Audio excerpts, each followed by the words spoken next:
Hey, I'm Ryan Ewell. Blog her, LED flashlights, and print in the digital age. That and the Ewell's Jewel today on the Lab.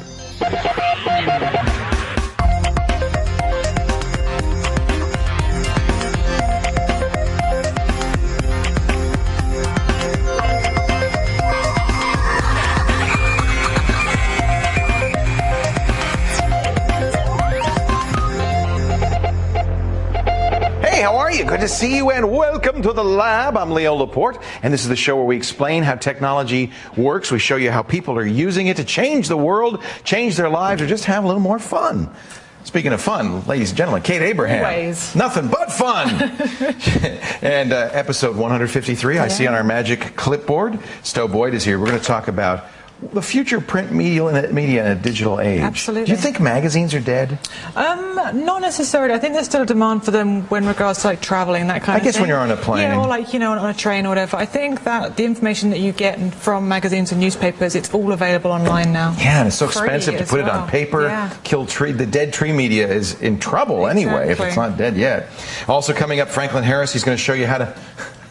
I don't want to know. Well, you could buy a flashlight for $1.50, but what the heck? Let's build our own. He's got, it looks like fly fishing apparatus and scissors and soldering irons. I don't even know what he's going to do. I don't get involved. Yeah, you're probably right. I wish I didn't have to. And also Blog Her. Yes. You know about Blog Her? I do indeed. You're a female blogger. Mm-hmm. Blogger. And so you would be interested in Blog Her. Absolutely. It's actually, we're talking about women and blogs. And of course, blogs nowadays. It used to be you'd say, oh, this is something very different. This is something out of the mainstream. Now this is where print is going, is online. So we'll talk about that. It's going to be a lot of fun. Great show today. Great callers, too. I know you've lined up some good ones. Where do we start? We are actually going to Sault Ste. Marie in Ontario, and we have Richard on Skype. You say that very well. Sault Ste. Marie. That's very hard to say. Have a good. At least looking at how it's spelled. Hey, Richard, how are you today? Thanks, Kate. I'm doing just fine, Leo. How are you? I'm wonderful. Welcome to the show. Thank you very much. What can I do for you? I'm just thinking about building another computer, and in the past, bottlenecks on computers were the processor speed. What's the bottlenecks now? Oh, what a great question.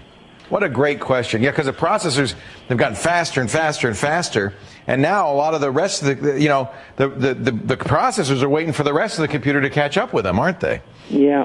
When you're building a computer, though, you probably should start by thinking about what you're going to be doing with it, because some things, well, for instance, if you're rendering video, or transcoding video. You do video editing or you download movies and you transcode them so you can burn them on DVD or something like that. That's very CPU dependent. The CPU is churning along, chugging along. It's not waiting for the hard drive. It's not waiting for memory. So then a fast processor helps a lot. If you're doing a lot of databasing, a hard drive is very important. It's constantly accessing the hard drive. Hard drive speed becomes very important. If you're using Windows Vista, RAM becomes very important. Lots of memory. So it really does depend a little bit on what you're doing with it. I would say, though, nowadays you can pretty much get by with any, if you're looking at Core 2 processors. Yeah, the I was thinking about that. I think any Intel Core 2 is fine. I certainly wouldn't pay hundreds of bucks more to go from 2.8 gigahertz to 3 gigahertz or from 1.8 to 2.2. Those are minor jumps. Get the fastest one you can, that fits in with the rest of your system. I would get a minimum of 2 gigs of RAM no matter what. You're going to run Vista probably, yeah? Yeah. Yeah. I love the enthusiasm with which Richard says that. Yeah. Oh, I'm just trying to fend off the toddler here. Oh, okay. Yeah. I guess I'll be... Nobody says, yes, I'm so excited I'm going to be running the new Vista. Well, Vista is a bit of a pig, so more memory is better. Some say you want 4 gigs. I'd say 2 minimum. If you can afford to go up to 4, go ahead. Unless you're using Vista 64, the 64-bit version of Vista, it won't seem more than 4 gigs, so 4 is the maximum on that. In fact, even if you have 4 gigs in Vista 32, it uses some of that address space for video memory and some other stuff, so you won't even see all 4 gigs. I'd still put 4 in. I think 4 is Vista works better with 4. Let's just put it that way. And then hard drive speed. There's no reason to use anything less than 7,200 RPM. Drives. I often will buy faster drives. I like the Western Digital Raptor drives. I'll put a 10,000 RPM drive in as my main drive, just because I like how fast applications load when I use that. Now, RAD and the other. I'm a little bit of a maverick on motherboard RAID. The RAID that comes with most motherboards is a BIOS-based RAID. It's not a hardware RAID, and it's really, I don't recommend it.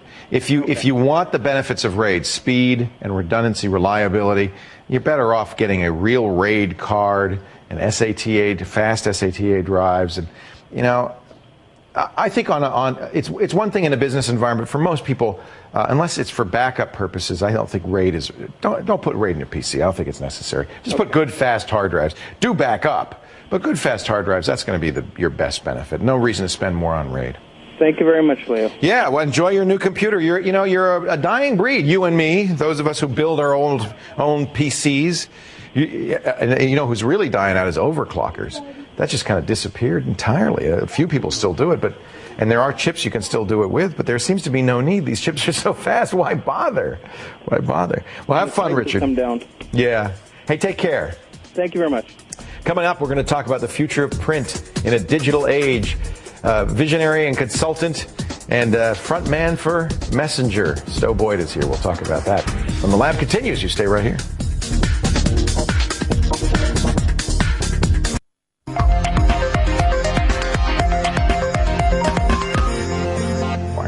Welcome back to the lab. Leo Laporte here. Stowe Boyd calls himself the front man for the messengers.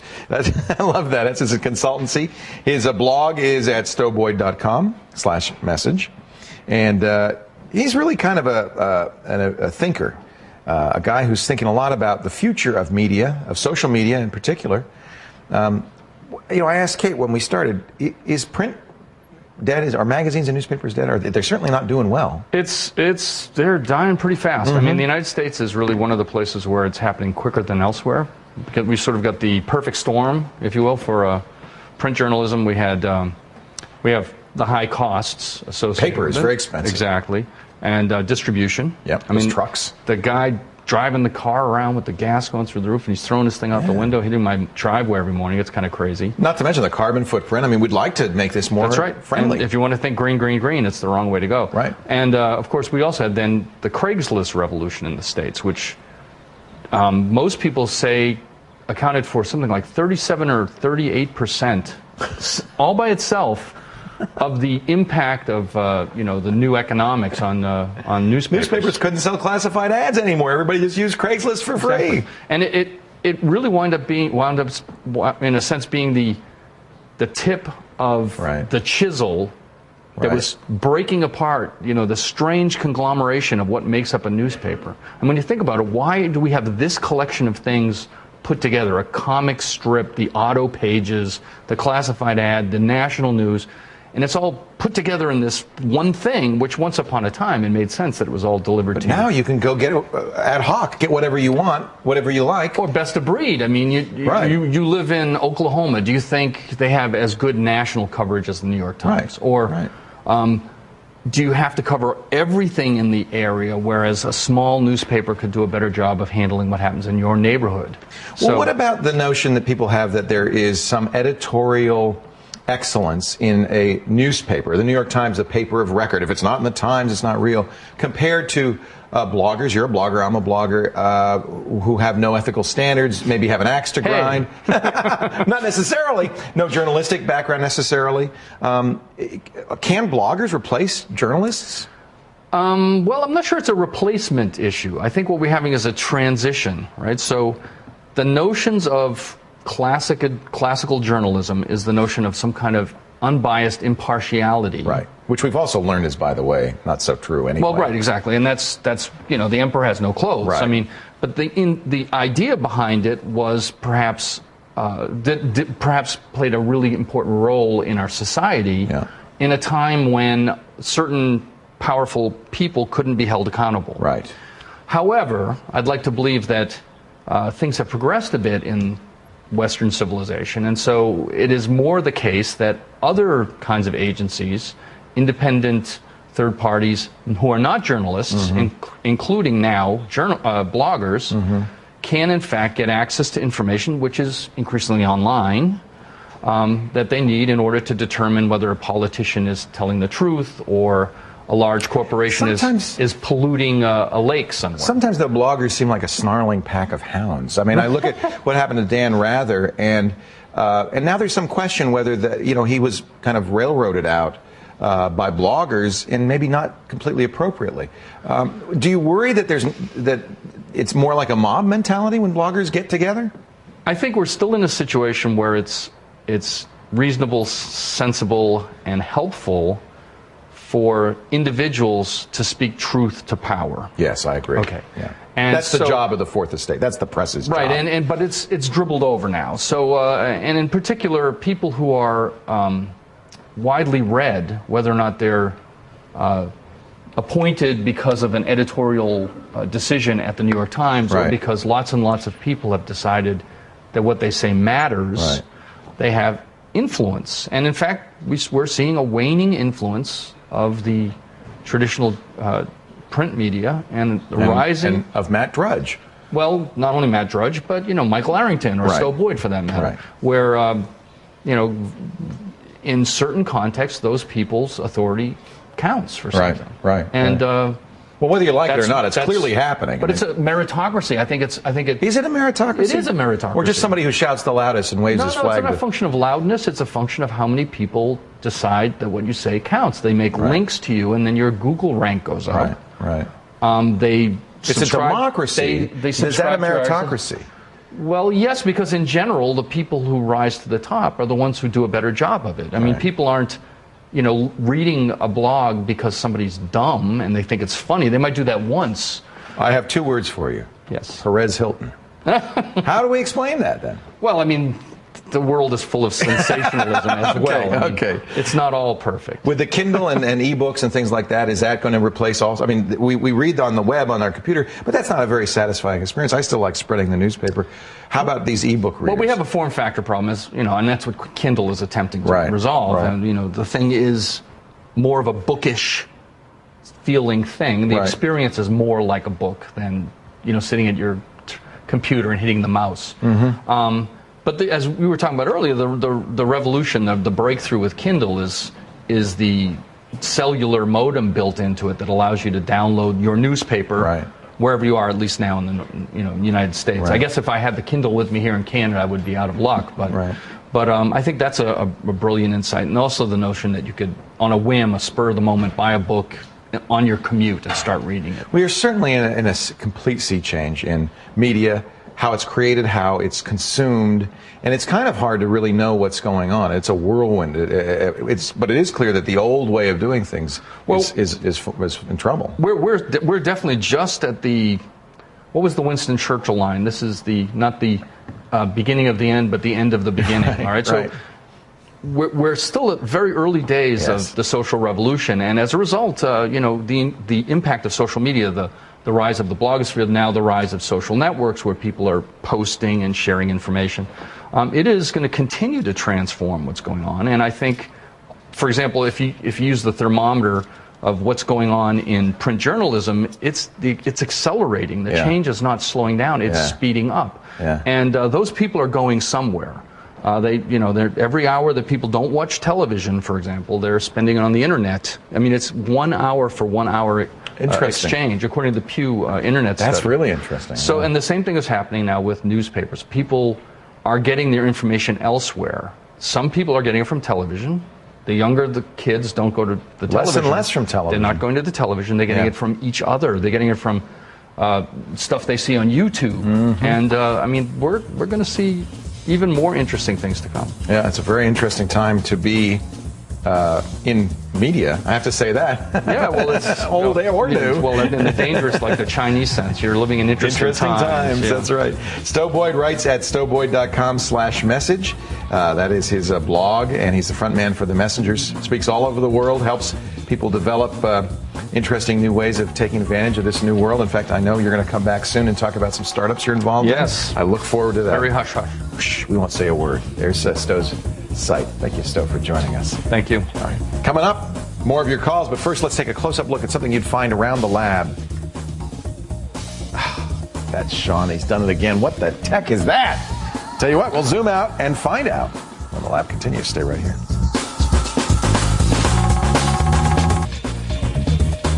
Welcome back to the lab. Before the break, we took a look at this close-up of a, look, guys, that's got to be a speaker and a button, but what is it part of? I don't know. The Nokia N800. That's what that is. A little portable. That's cool. I think that's really cool. And now they have an 810 that has a slide-out keyboard. Now, this is going to air after Macworld Expo. And there are people who are predicting that Apple will announce something like that at Macworld Expo. Did they? Tell me, please, people from the future. Tell me. See, they can't talk back. So the people from the future know, but we're in ignorance here. My prediction, Apple will have nothing interesting to say whatsoever. It's going to be a very boring Macworld Expo. But I tell you what will be interesting, and that's the next caller. Kate's got somebody great on the line for us. Indeed. I have David from Canberra in the Australian Capital Territory. Oh, hello, David. How are you today? Hello, Leo. How are you? I'm great. Thanks for joining us. I have a question relating to a Maxtor 320 gig external USB drive. Yes, sir. Which I use with my Dell XP laptop. Okay. But now that I've got a wonderful new 24-inch iMac, I want to share the drive between the two. The trouble is that it's formatted in NTFS. Yes. I use it on the Windows machine for Windows backups, but more important for backing up Canon RAW images and libraries and stuff like that. Okay. And OS X will read NTFS, but it won't write to it. You know why it won't write it? Because Microsoft has patented NTFS. And in order to use NTFS to offer a complete implementation of it, the NT file system, you have to license it from Microsoft. And I think Apple should do that, but they haven't. So I believe. There are two different ways to do this. There's the open source Fuse library, which works but is slow. And there's a commercial solution that's been around for a long time and I think works pretty well. It's called Paragon NTFS. It's $30. You could try before you buy just to see if it works for you. And the reason I have high hopes for this is Paragon's been around for a long time making an NTFS driver for Linux. So they have a lot of experience reading and writing to NTFS. Generally, if you're going to make a hard drive you want to work with Windows and the Mac, it's best to format it FAT32. But there are reasons to use NTFS. It's a much better file system. So this will allow you to do that. It can use the XP Vista file system, NTFS, and so keep it on that hard drive and then just run this. It's basically a driver. Okay, now, will that affect running Parallels? I've got Parallels, which I have not yet installed. Well, but since that uses a version of Fuse, I was worried that I might be messing up Parallels. That's a great question. So I thought perhaps it would be better to reformat the drive. No. Don't worry about that. But you may not need it if you're going to use Parallels because, as you say, both Parallels and VMware kind of handle this automatically internally, and they'll both be able. You can copy files from the Mac to Parallels and vice versa, no problem. So Paragon won't affect that? No, it shouldn't. But you may not even need Paragon if you're going to get Parallels. Yeah, except that uses Fuse, I believe. That's fine. Yeah. Well, I'm not sure what it uses, but both Parallels and VMware handle NTFS very well. So, in fact, you don't even have to run. You don't have to even launch Windows to be able to read an NTFS drive as long as you've got Parallels going. So, yeah, maybe it does use Fuse. I don't know. It would make sense because the Fuse library is open source and freely available. So my other thought was to reformat the Maxtor with Mac HFS Plus, and then Windows won't read it. Machine to read that with Mac Disk. Well, what do you think about but that Windows idea? has trouble with them. It goes the other way too. Windows can't read the Macintosh file system. Now, there are programs you can run on Windows to read Mac drives. You know, the best way is to use FAT32 because everybody can read FAT32. That's the maximum compatibility. If you're going to reformat that drive, that's what I would do. But I don't think you'll have any trouble using Paragon and Parallels. I don't think that they'll conflict at all. Okay, I'll give it a go. Thank you, Leo. Thank you. I appreciate the call. Take care. Bye-bye. Bye. All right, now it's time to take a little walk on the wild side. Or should I say a walk on the Yule side? Ryan Yule's got a jewel. I do, and it's for Windows, and it's called Explorer to Light. Explorer to Light. Explorer to Light. Explorer to Light. What does it do? It's basically like you can search for files. It's like a new window when you want to search your computer here. So this is an Explorer. It's an Explorer, but it has it's kind light. of it's plus. Oh, it's right? plus and light. Well, it's plus. More and less. Explorer 2. It's like it's Explorer 2 Lite. Okay, we're going to get into this now. We've dallied enough. Essentially, you can do back and forth. You can drag and drop. So I've got two windows open here. So I can take this file, which is in my one folder, and just drag it over. So there's always multiple windows open, so you can copy things like that. Yeah, that's handy. The other thing I like is you can see down here, there's an actual preview. And it even previews things like AVIs. So you can actually do like live previews. That's a very good video, by the way. Watch Ryan working. You're fascinating. You can do things like you can go and you can instantly hit find just by hitting the find button. You don't have to go into the menu, and it'll bring up the finder. So there you go. You can go into system settings. So I presume they have an Explorer 2 paid version. Yeah, and that's why this isn't. There's a little chip here, and that's that once in a while you're going to go and you're going to say, oh, this is only in the regular version. So that's not ideal, but between the previews, between the multiple windows, between the access to things like control panel, instantly, it's just a really cool Explorer for your Windows. Explorer 2 Lite. That's what it is. It's free. It's absolutely free because it's a Yule's Jewel. And where do those live? Labwithleo.com. I thought they might. We got through it. It was for a while there, it might have seemed like we've been in here for 10 minutes. Go ahead. You just spanked me. No. Okay. There's none of that on this show. That's a different show we'll do later. Just what everybody's tuned in to see, a couple of big guys spanking each other. Wouldn't that be fun? No. This is not good television right now. Not good television right now? All right. Hey, I'll tell you what. I got some good television for you. Coming up, more of your calls. Franklin Harris is going to build a flashlight because it's too expensive to buy one, apparently. And now, our quiz question of the day. Boy, this is exciting. I'll tell you. For the Commodore PET computer, what did PET stand for? Professional Electronic Terminal. Program Execution and Transmission. Personal Electronic Transactor. It doesn't stand for anything. What are you, crazy? Which of those is best? I don't know. Think about it. We'll talk about it when the lab continues. Stay here.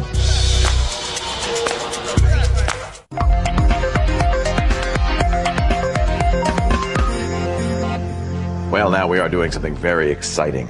Something with small little traces and LED lights. Franklin Harris is here. He is from DigitalUnderground.tv, and this is the kind of things they do on DigitalUnderground.tv. Oh, sure, you could run to the store and buy a $1.50 flashlight. Why would you want to do that? Why would you want to do that when you can make an LED flashlight that fits right on top of a battery? What a useful thing that would be. That's right, absolutely. So what are you doing first? I got three LEDs, These are kind of cool. 2.5 volt LEDs. And LED stands for light emitting diode. That's correct. What it is it's a what is a diode?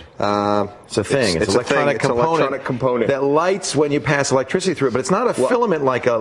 It's not a vacuum tube. No, what a diode is actually supposed to do is allow current to flow one way only. Okay. That's what a diode but is. But it emits light apparently. Well, they do. It's passing electricity through it. So these are they're essentially little light bulbs. Is what they are. There's been huge advances in LED technology. They used to be just little red dots. They used to be little red dots. Now they have all colors. Clear was a tough one.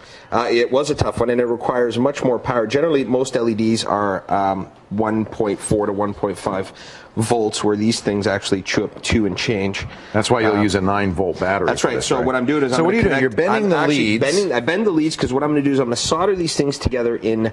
Now this is kind of like the kind of clamp that fly fishermen use. A third hand, as they're referred to. A third hand. That's right. It's a third hand. I can give you a hand. You could. Do you want me to put the soldering iron anywhere near your hand? No, I can. No. If you want me to. So now we can't really see what you're doing. Can you do that backwards? Yeah, absolutely. So what I'm doing is I'm gonna. He's taken 2 LEDs, as you can see. That's right. And he's bent the leads and matched the 2 up. Now it is very important. You'll see that one of these is a lot shorter than the other. Yeah. Because polarity counts on these. Oh, so you had to keep track of that. I keep track of it. Actually, it's you'd never see it on camera, but one of these edges are actually flat. You can feel that. Oh, okay. You can see it's flat. So the plastic part is flat. Is that the plus or the minus? That is the negative. That's the negative. That's right. Okay. So now you're putting a little solder. Any tips for the gang on soldering? Practice. Don't be afraid to. Never grip the tip with your hand. Don't ever grip the tip with your hand. It's very hot, and you're just using cold core. What kind of lead-free resin core solder. This is going to be a quick and what it is just basically it's a metal that you can melt at a fairly low temperature, and then it cools and hardens and makes it conductive. That is correct. All right, so you essentially connected these now with some metal. That's right. Melted metal. What I'm going to do is you're going to do another one? I'm going to do the last one. This is going to be a 3 LED array. That's right. And the reason it's 3 is because these things are 2.5, like I said, 2.5 volts each. And I feel like I'm doing color commentary for some sort of bizarre Olympic event. We need to. And now he's clipping the 3rd LED. Can he attach it I don't know, Jim. It's never been done before. A 3 LED trifecta. That's right. He's Here got the comes third hand in there. Here comes the He's joining them trifecta. together. This is it. Here it comes. Here comes the solder. Here it is. And now So he's we're going to gonna join heat this them. up a little bit. Oh, now, well, this is interesting. Now, I've noticed good solderers do this. They don't heat the solder. Never. Ever. You You never should touch never the heat solder. the solder. You heat What the thing you're that's connecting right. it to. That's right. So you touch the solder to the hot wire that you'd heated with a... And it didn't work, so we'll do that Okay, one more and time. that's exactly what not to do. That's right. This is okay. Now he's going to show you not what to do. You actually, what you want to do is you want to heat the ends first. Actually, the proper way is to tin them. I should have added solder to each one first and then heated them. Well, we're doing the quick and dirty way. We're doing because we're doing this live. We don't do this at home. So you're touching the leads, heating them up. That's right. You put a little solder on them. Now you're going to let it cool, and that's going to give you a connection. That's right. And again, it's it not broke working. again. But nevertheless, more solder. That's right. Not enough solder, I guess. Now, I've heard some people talk about a cold solder. Is that a solder that doesn't work after it heats up? I believe that is. I've never what that used is. a cold solder system. I believe that's what it is as well. But no, but that's something you don't want. So this is a good. No, not for this. You want the. There we go. So now we're good. So now it's not as clean as I'd like it. But what I'm going to do is matter because this is last ends. Okay, now you're bending the last ends up. Right now, I've wired these in series, and again, it's very hard to see, but all the ends match. So you do the plus to the plus to the negative, plus to the negative. Plus Got to it. It's just a little daisy chain. Okay. Last thing we're going to do is we're going to rip apart a 9-volt battery. This we do not recommend at home. Well, actually, you know what? It's not as dangerous as people believe. Because inside a 9-volt battery is nothing but 6 smaller AAA batteries. You're kidding. That's what they are right there. That's all a 9-volt is 6 AAA batteries? That's exactly what it is. The reason we want to rip this apart. So next time I need a AAA battery, I should just take apart a 9-volt? Absolutely. Is that true? That's 100% true. Came right out of here. Wow. And the reason I ripped this apart, need AAA batteries, and I got lots of these. That's right. And I ripped it apart because I actually want the terminal. That's all I want. Oh, okay. We're going to discard these. We're going to discard that. Okay. All I want is the terminal. And what I want. That's just the top part on here.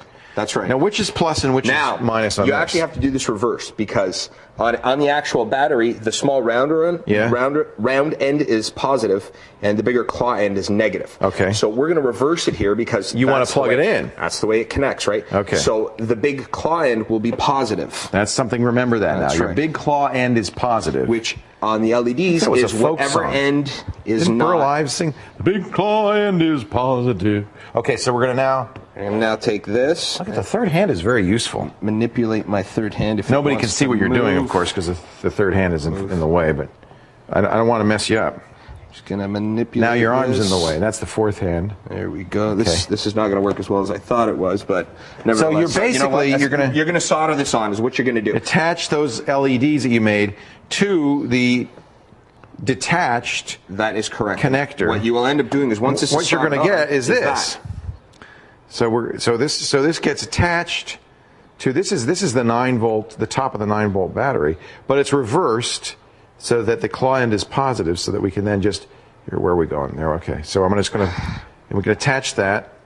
What are you doing? What are you doing? I was trying to loosen it up, but nevertheless, okay. So you're going to get that. Absolutely, plug it right in. So now this is a top. Is it pretty robust? I mean, how strong is that? It's removing it. You have to be careful. Not so much. So look at that. Snapping it on. Look at that. This is a top. I'll just snap it in to a battery, and I've actually made a little mini thing that I can attach directly. A little torch I can attach directly to a 9-volt battery. That's right. Now, that's pretty cool. You will get 300 hours out of this. 300 hours out of one battery? Out of one battery. You'll get about 300 hours of power out of one battery. This is great if you go camping. Like I put one of these in my kids' tent because they don't want to be in the dark, and you just kind of sit in the tent. There's no heat. LEDs generate absolutely no heat. So when you get to the woods, you sit down with your soldering iron and a few I bring them LEDs pre-made, and you cobble one together there? You know, it comes pre-made. Dad can make one of those any day. Absolutely pre-made. And the parts cost 90 cents, if that. Pennies. Yeah, pennies. The battery's more expensive than anything else. But it will last a good 300 hours. All right, let's leave it here. And tomorrow, we'll see if it's still burning. Absolutely. The day after that, we'll see if it's still burning. And 2 weeks later, finally, it will have burned out. It will burn out. Franklin Harris never burns out. He's like the Energizer Bunny of video podcasters. Going and going. DigitalUnderground.tv is the place to go to see him. And we'll finish this one up behind the scenes, and then we'll give it to Kate as a Christmas present. Chuck D wants it. Okay, Chuck's going to get it as a present. All right, we're going to take a break. Come back with more of your calls in just a bit. Stay here in the Lab with Leo. You did it. You did it on live on TV. That was very good. Congratulations. You're good.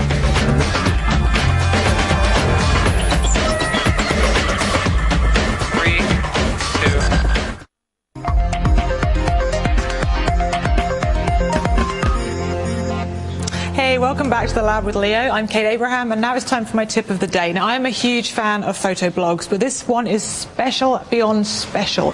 It's called 365 Portraits, and what it is the photographer has gone through 2007, taken a portrait every day of somebody different, posted it on the site, and it's basically you can then make comments on it. Such a gorgeous site.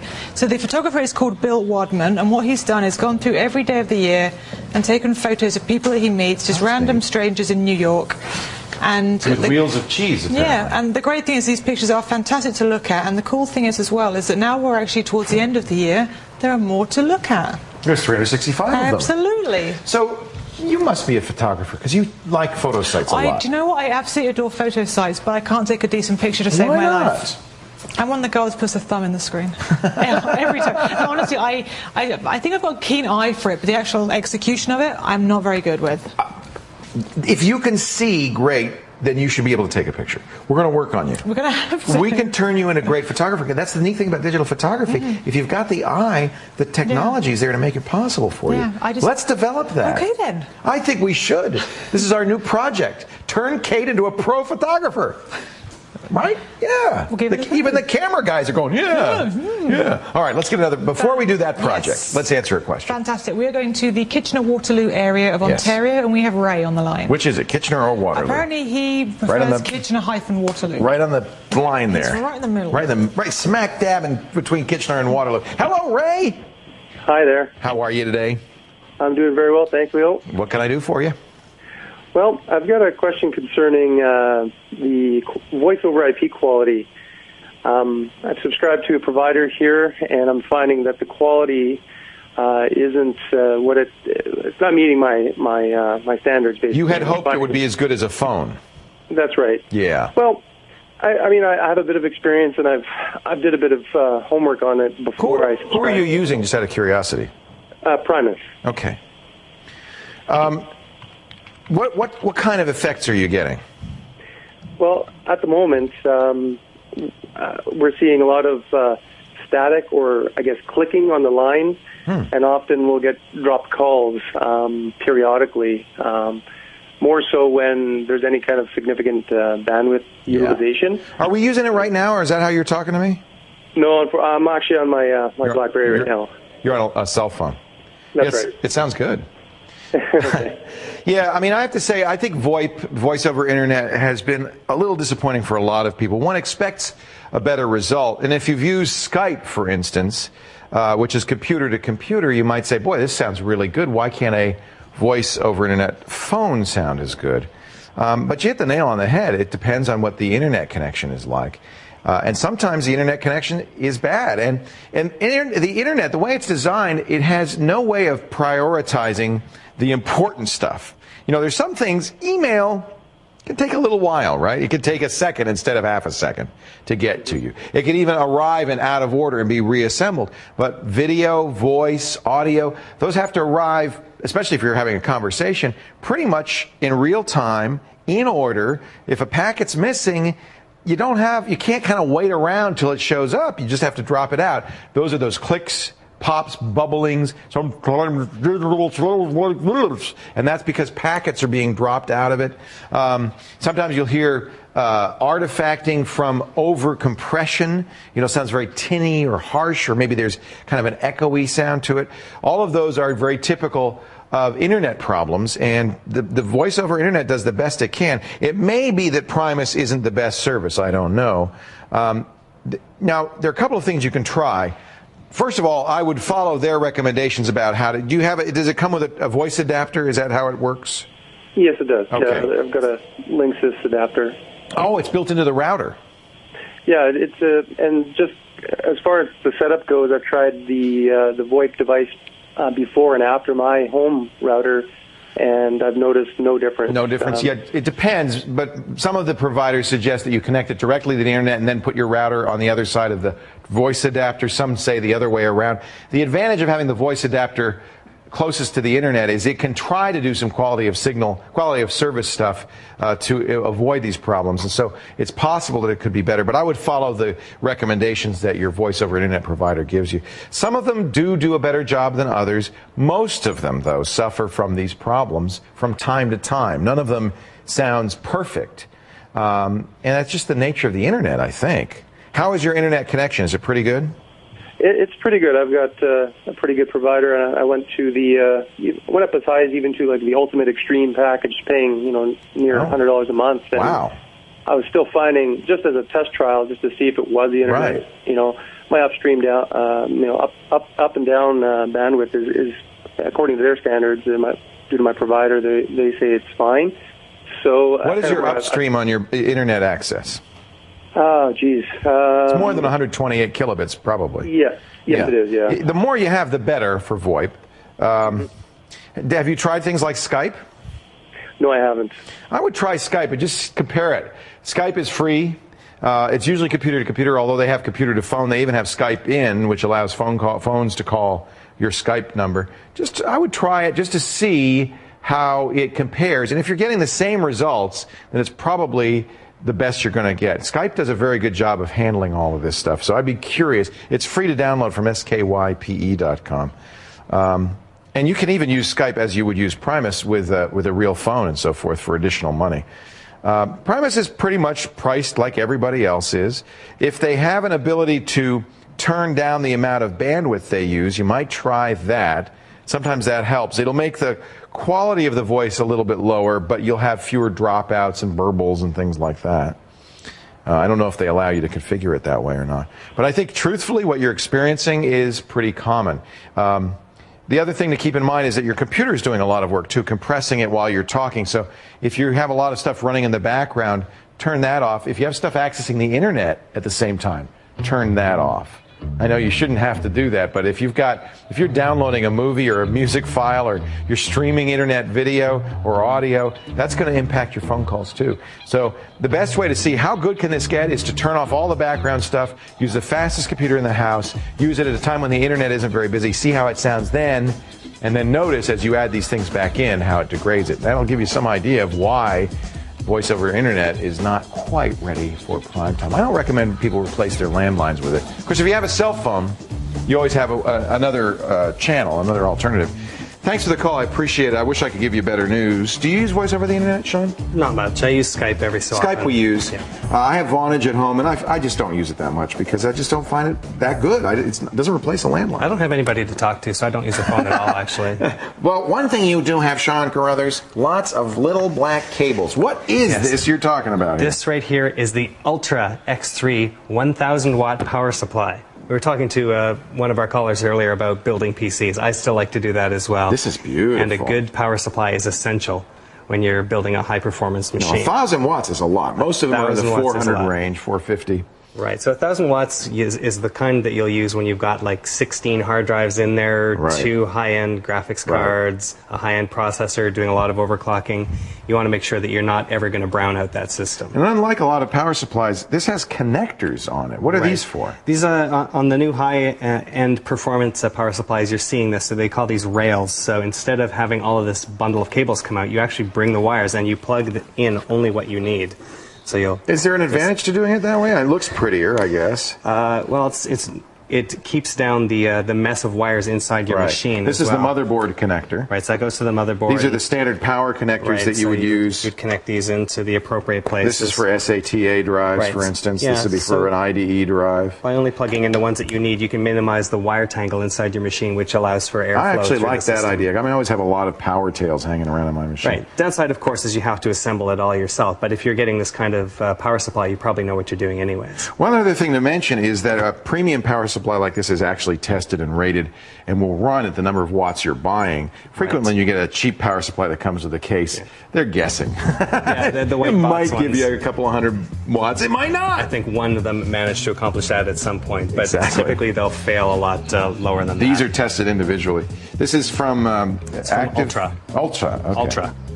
So lots of power available, lots of cables, and these cables right here are a little bit nicer because they're very flexible and compact. There's 15 different different connectors on the back, so you have a lot of different power choices here. And it has a lifetime warranty, which is really good. Lifetime of? Lifetime of the power supply, I guess. Your lifetime. Okay. Your lifetime. If it fails, you'll get it replaced. Okay. You have to put it together, and it is pricey. And there are more potentially loose connections. Yeah, There's that's a two good point. failure points on this instead of just one. Right, right. You know, these are pretty solid. They click in, so it's not likely they're going to fall out. Yeah, and nice. one more downside it sure of looks this, great. it's so pretty you almost don't want to touch it because your fingerprints are all over there. It's like a piano mirror, piano finish.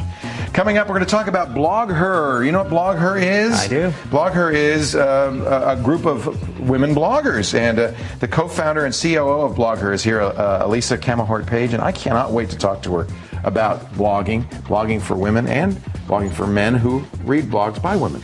How about that? Yeah, but right now it's one last chance to take our quick quiz question of the day. Here it is. What did PET stand for in the Commodore PET, one of the very earliest personal computers? Do you have any idea? I don't. Tell you what, we'll find out when the lab continues right after this.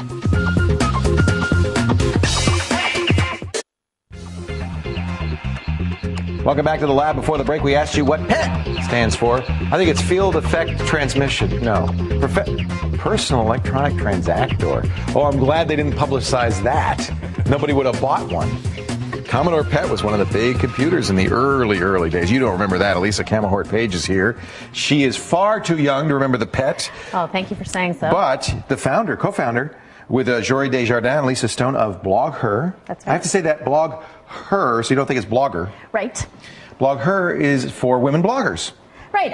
BlogHer is an organization that's sort of by, about, and for women bloggers, but we do have male readers. We do have male attendees at our conferences.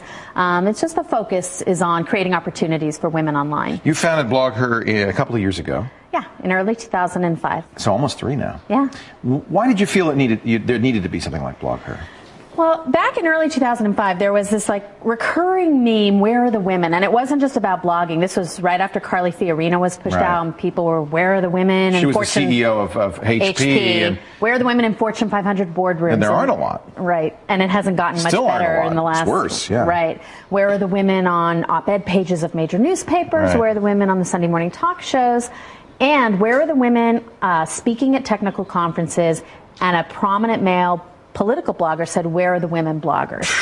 And he didn't say, where are they? Please tell me, because I know they must be out there. He said it where are they? Why don't they blog? Are they afraid to debate? Was he wrong? Yeah, so at the time, my 2 partners and I, besides being bloggers, knew tons of women bloggers. Yeah. And women, even at that time, comprised more than half the internet users. Right. And about half the bloggers. So we said, well, rather than talk about it some more, on our blogs, which everybody was doing, why don't we just throw out a call to have a conference by and about and for women bloggers and see if anyone will show up. And we just blogged the idea. And we were by no means really prominent bloggers. We were just really active, immersed in the community. Right. We blogged it, and the response was really passionate and immediate and positive. Yeah. And we ended up 120 days later, we had a sold-out conference that got a lot of buzz in the blogosphere and even in the mainstream media. And it was our first effort was really this conference. I don't think anybody would ask, where are the women bloggers today? I don't think so. There's Ariana Huffington. Right. There are lots of very well-known women bloggers. There's a whole slew of so-called mommy blogs. Right. There are blogs in every category. That's the thing, is that women, get kind of siloed online. And you go to one site if you care about parenting, and one site if you care about fashion and beauty. Right. And then, maybe you can go here for home and garden. But if you look at our site and the topics, what we discovered after the first conference is that women are blogging about everything under the sun, and they care about it all. And they can hop from caring about fashion and beauty to caring about the war in Iraq to caring about the latest gadget or the latest social media application. Lots of gadget blogs by women. I know many women who do gadget blogs. Yeah, Pop Gadget is one. Would you... please don't take this the wrong way, but you say women bloggers are different. Do they blog differently than men? Oh, I think some do. It's really hard to make a huge generalization, but I will say that there is a community of bloggers and women bloggers where it's really about the substance of the conversation. The communication is really big. Really back and forth. The conversation, The comments are really long, and there's I think that's true of all good blogs, don't you? Well, there are certainly many, many prominent blogs in the political and technical space that are really about putting My the opinion articles. out there. My opinion. Yeah. And then the comments either are comprised of you rock or you Right. suck, That's you know, true. and that's the level Yeah. of the conversation. And so I will say that I think many women tend to be more into having the conversation, building these little micro communities, their own communities of interest, and building those connections. It's more natural, I think, for women to do that. They're more social than men often. And yes. it is a more social experience. Well, I think there's something key here in that women, a lot of the women out there blogging, when we did our conference this year, so we went from having 300 in 2005 to 800 this year in Chicago, and we turned to the audience and we said, how many of you consider yourself to be self-taught geeks? And about 3/4 of them raised their hand. And I know I'm one. And when I started blogging, I didn't know anything. Right. But I taught myself HTML. I taught myself to understand CSS. I've taught myself to I've created widgets, you know, and a lot of women are out there doing this. It's opened up this world to people who are not engineers or programmers to really start to cross the adoption digital divide. And there's a lot of opportunity there. And so I think part of the change you see is this expansion of blogging, not just being involving people who are from the technical side, where there might be a natural propensity to Anybody be can more blog. introverted. Yeah, anybody. Yeah, you're right. Geeks are kind of introverted. I have to say, though, it's not just a gender thing. It's not, because there are a lot of geeks who are self-taught, like myself. You get into it because you have that interest, but you make the point, which I think is really important, that there's no reason not to blog now. You don't have to be a technical person. Anybody can do it. And that's where you get a whole variety of things. Right? Yeah. Well, I don't know about that. How many blogs do you have? Well, right now I write on 5 or 6 blogs. I used to have more. How do you keep up with that many? Do you write every day? I don't write in every blog every day. I am geeky, and I have a spreadsheet, and I track when I blog in each blog. And I try to be regular about it and consistent. You've discovered your inner geek. That's what you did. I totally have. I'm a huge wannabe geek. Well, so you don't have to want to be anymore. I think you've qualified. That's what my husband says all the time. He's like, you've crossed the line, Elisa. You were well into geekdom. I'm like, BLOGHER.com. That's the website, and you can. I'm sure all you have to do is do a little search for Elisa Camelhart page. You'll find lots of online content. That's true. She's got blogs everywhere. Thank you so much for coming in. I really appreciate it. And an important message: if you want to blog, woman or man, do it. Just do it. It's a great thing to do. Our final words coming up right after this. You stay right here.